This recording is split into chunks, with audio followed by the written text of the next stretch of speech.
Hi guys, Chapter 14, Bureaucracy and the Administrative State. This is probably the hardest chapter we have.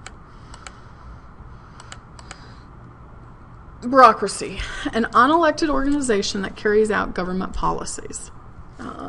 Formed of organizations within division of labor and hierarchy of the authorization and impersonal rules. No mention in the Constitution. It's almost autonomous, and it's an administrative state. Information. Provides information on deliberation for policy issues, administrative rules which aim for accountability and deliberation, Administrative Procedure Act. There's lots of red tape that happen. Bureaucrats have to follow the rules and then have a hard time with some of the rules that they come up with. So, new Federal Registry pages per decade. Look at how many that is. Ridiculous. Lots of rules. Structure. Cabinet departments, cabinet independent agencies, independent regulatory commissions, government corporations, government-sponsored enterprises. All of these are bureaucracy, so you're thinking of the Postal Service, you're thinking about civil service. Okay? So here's the secretary and then the deputy secretary. This is the Department of Commerce. Okay? And then these are all the people underneath them. Okay? The workers are underneath all these people. Jurisdiction. Some issues are complex, which makes it difficult to determine jurisdiction. We have turf wars, and coordination of problems may make it difficult for bureaucracies to do its job. Think about it like when we have a major catastrophe, like Hurricane Katrina. Who was in charge? Is it the federal government that's in charge? Is it the state government that's in charge? Is it the city and county? Are they supposed to all work together? So there's turf wars on who's going to be the boss. Federal drug control funding, Health and Human Services, Homeland Security, Housing and Urban Design. All of these are involved in the drug control policy. Size of government. Federal civilian workforce decreased in the late 20th century. State and local government payrolls have increased, but federal increased in the 21st century. Federal mandates to states come in. Federal mandates, like No Child Left Behind, is a federal mandate of exactly what they have to do. And outsourcing, sending other information to other countries, businesses. Okay? Federal, state. We've increased the amount of jobs. Today, most federal employees get their jobs through a merit system. It was created under the Pendleton Act. Remember, the Pendleton Act is an act that came down so that they could no longer get jobs under the spoils system. You vote for me, I'll help get you a job within. Then the Pendleton Act said, no. We are going to have a job, and it's going to be based on your qualifications, not who you know or who you voted for.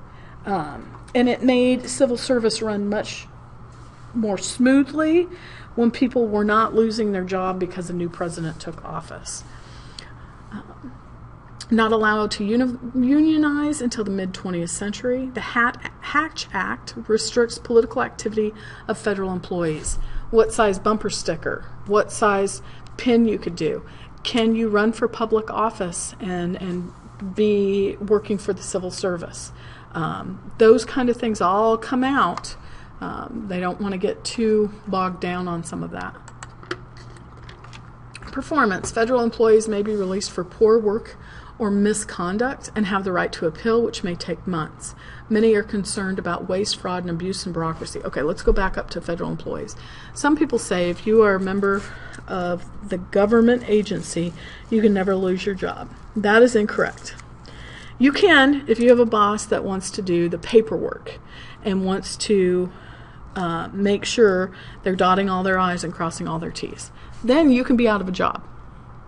However, it does take a lot of paperwork and it's time consuming, so that's where it comes in that people won't. But if the bosses would do their job, inefficient people could get out of, would be out of their job if they were inefficient. Waste, fraud, and abuse. Who's responsible for what they're doing? What kind of measurements are we taking? Are there outcomes? Are they measurable? Who's responsible? Can we stop so much waste?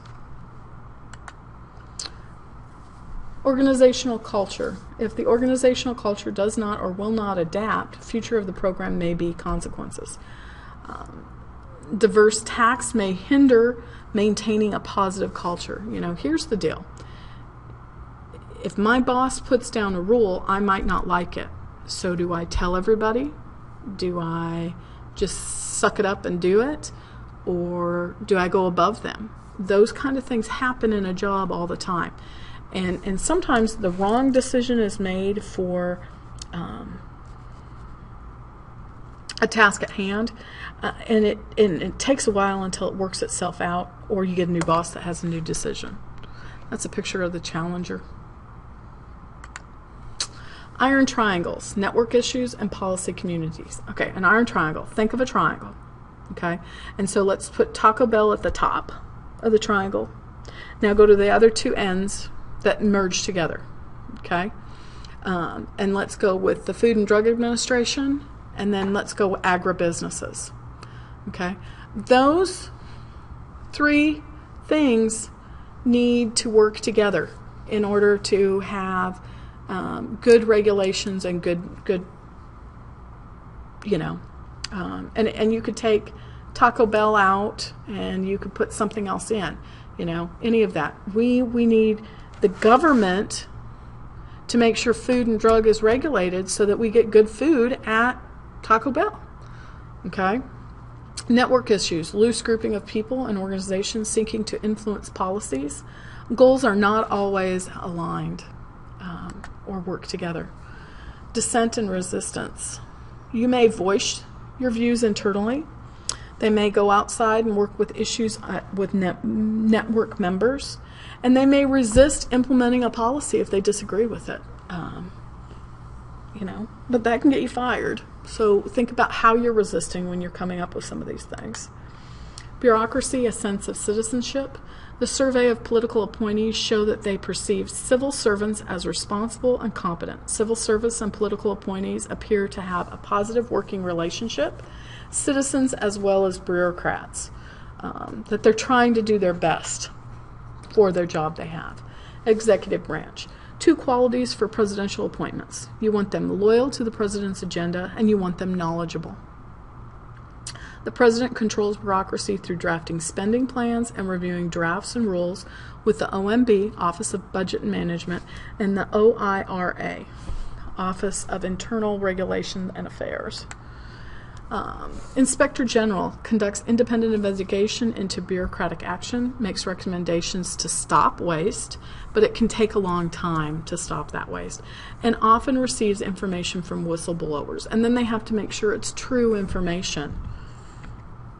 Oversight of bureaucracy, answering constituents' concerns and complaints, Government Accountability Office, and Congressional Review Act. What's going on? How does it need to be done? What can we look at? Sometimes I think this Congressional Review Act, they start reviewing case after case after case, and maybe they need to worry about the budget and not so much the congressional review. Courts, oversight of bureaucracy, citizen suits.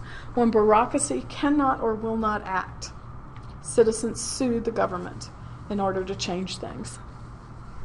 Judicial review comes in here, but courts may not be able to resolve technical issues that bureaucrats can.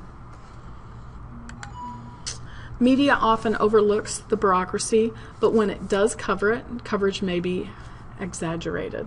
Okay, I remember when I was a kid, they talked about the government bought a toilet seat for like $200,000.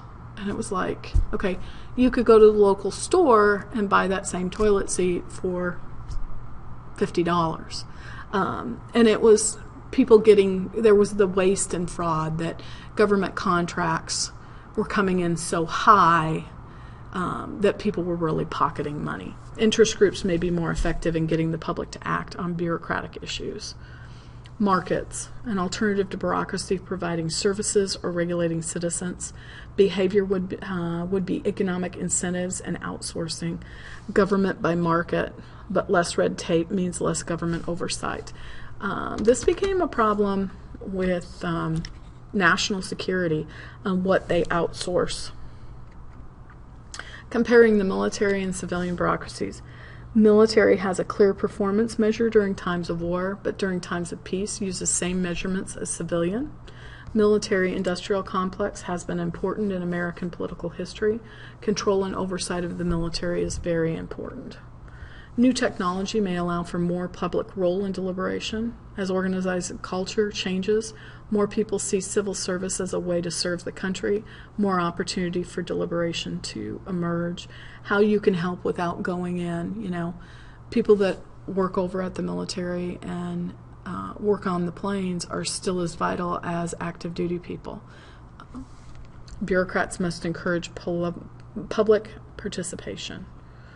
Okay, chapter 14 is done. If you have any questions, send me an email and I'll answer it as best I can. Have a great day.